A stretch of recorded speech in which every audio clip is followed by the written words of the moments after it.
ഈ ദിവസം നമ്മൾ ചർച്ച ചെയ്ത മറ്റ് പ്രധാനപ്പെട്ട വാർത്തകളിലേക്ക് കൂടി പോവുകയാണ്. ഏറെ കോളിളക്കം സൃഷ്ടിച്ച മലേഗാവ് സ്ഫോടന കേസിൽ BJPയുടെ മുൻ MP അടക്കം 7 പ്രതികളെയും കുറ്റവിമുക്തരാക്കിയിരിക്കുകയായിരുന്നു NIAയുടെ പ്രത്യേക കോടതി. മുൻ MP പ്രഗ്യാ സിംഗ് ഠാക്കൂർ, മുൻ സൈനിക ഉദ്യോഗസ്ഥൻ പ്രശാന്ത് ശ്രീകാന്ത് പുരോഹിത് അടക്കമുള്ളവരെയാണ് മുംബൈ കോടതി വെറുതെ വിട്ടത്.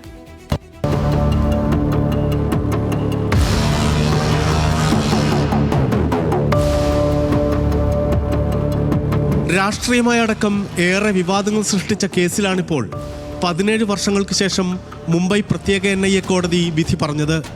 കേസിൽ കുറ്റക്കാരെന്ന് പ്രത്യേക അന്വേഷണ സംഘം കണ്ടെത്തിയിരുന്ന സാധ്വി പ്രഗ്യ എന്നറിയപ്പെടുന്ന BJP മുൻ MP പ്രഗ്യാ സിംഗ് ഠാക്കൂർ, മുൻ ലഫ്റ്റനന്റ് കേണൽ ശ്രീകാന്ത് പുരോഹിത്, ധർ ദ്വിവേദി, രമേശ് ഉപാധ്യായ, അജയ് രഹിർക്കർ, സുധാകർ ചതുർവേദി, സമീർ കുൽക്കർണി എന്നിവരെയാണ് വെറുതെ വിട്ടത്.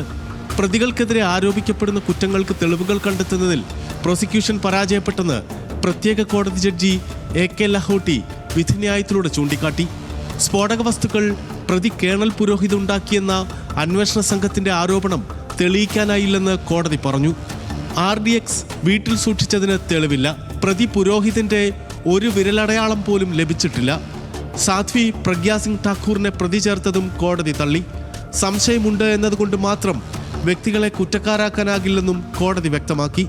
സ്ഫോടനം നടത്താൻ ഉപയോഗിച്ച ബൈക്ക് നൽകിയത് പ്രഗ്യയാണെന്ന മുൻ അന്വേഷണ സംഘത്തിന്റെ കണ്ടെത്തൽ നേരത്തെ NIA സംഘം തള്ളിയിരുന്നു. എന്നാൽ പ്രതിപട്ടികയിൽ നിന്ന് ഒഴിവാക്കിയ നടപടി പിന്നീട് കോടതി മുൻ ജഡ്ജിന്റെ കാലത്ത് ഇടപെട്ട് തിരുത്തുകയായിരുന്നു. റംസാൻ ദിനത്തിൽ വർഗീയ ഭിന്നിപ്പുണ്ടാക്കാൻ സ്ഫോടനം നടത്താൻ ഗൂഢാലോചന നടത്തി പ്രതികളെ കൊണ്ട് ചെയ്യിച്ചുവെന്നായിരുന്നു പ്രഗ്യ അടക്കമുള്ളവർക്കെതിരായ കണ്ടെത്തൽ. എന്നാൽ കേസ് അന്വേഷണത്തിൽ പിഴവുകൾ ധാരാളമാണെന്ന് കോടതി നിരീക്ഷിച്ചു. ദൃക്സാക്ഷികൾ വാദത്തിൽ ഉറച്ചുനിന്നില്ലെന്നും കോടതി ചൂണ്ടിക്കാട്ടി. 323 സാക്ഷികളെ വിസ്തരിച്ചു. കേസിലെ 323 സാക്ഷികളിൽ 39 പേർ കോടതിയിൽ കൂറുമാറി. ഫോറൻസിക് വിവരങ്ങൾ ശേഖരിക്കുന്നതിലും നടപടിക്രമങ്ങളിലും വീഴ്ചയുണ്ടായി.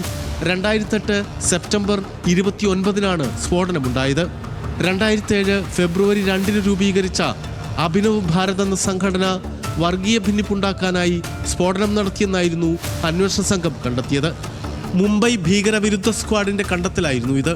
അന്ന് കേസന്വേഷിച്ച സംഘത്തലവൻ ഹേമന്ത് കർക്കറെ പിന്നീട് മുംബൈ ഭീകരാക്രമണത്തിൽ കൊല്ലപ്പെട്ടു. ഒരു ഘട്ടത്തിൽ വിചാരണ നടപടികൾ നിലച്ച കേസിൽ 2018 വീണ്ടും വിചാരണ ആരംഭിച്ചു. അതിനിടെ NIA നേരത്തെ പ്രതിപട്ടികയിൽ നിന്നൊഴിവാക്കിയ പ്രഗ്യാ സിംഗ് MP-യുമായി 2021 പുരോഹിതിനു വേണ്ടി മുതിർന്ന അഭിഭാഷകനും മുൻ അറ്റേർണി ജനറലുമായ മുകുൾ റോഹ്തഗി ഹാജരായ കേസാണിത്. പിന്നീട് റോഹ്തഗി വാദമൊഴിഞ്ഞു. 5 ജഡ്ജിമാർ പല ഘട്ടങ്ങളിലായി കൈകാര്യം ചെയ്ത ഏറെ വിചിത്രമായ കേസ്. ഒടുവിലിപ്പോൾ പ്രത്യേക കോടതി ജഡ്ജ് AK ലഹോട്ടി വിധി പ്രഖ്യാപിച്ചിരിക്കുന്നു. National desk news Malayalam.